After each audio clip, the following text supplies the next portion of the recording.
বন্ধুরা, কাল ছিল ভালোবাসা দিবস, সবাই জানো আর সবাই এটা পালনও করেছো। এই যে আমার বর আমার জন্য চকলেট আর ফুল নিয়ে চলে এসছে, আমি তোমাদের সাথে সেটাই শেয়ার করছি। আর দেখো এই যে চকলেটটাকে আমি এবার ওপেন করব। আমাকে কিন্তু অবশ্যই জানিও কারা কারা আমার মতো চকলেট লাভার আছো, অবশ্যই কিন্তু জানিও। আর এই যে তোমাদের সামনে চলো এটাকে ওপেন করা যাক।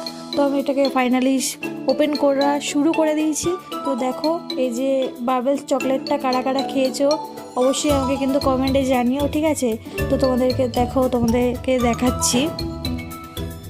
তো তারপরে এই যে এটাকে আমি খুলছি, তোমরা দেখো কি সুন্দর। আর এখানে আমার ছেলে প্রচুর জ্বালাতন করছিল, তার জন্য আমি ভয়েসটা অফ করে দিয়েছি। আর আমাকে আমার বর তো বলেছিল হ্যাপি ভ্যালেন্টাইন্স ডে, কিন্তু ভয়েসটা আমি দিতে পারিনি, আমার ছেলে প্রচুর চেলামিলি করছিল, ওই জন্য আমি আমার ভয়েস এডিটিং করছি। তোমরা আজ দেখছো ভিডিওটা। তো দেখো এই যে ভেঙে আমি ফার্স্ট আমার ছেলেকে দিলাম, কেমন লাগলো অবশ্যই কিন্তু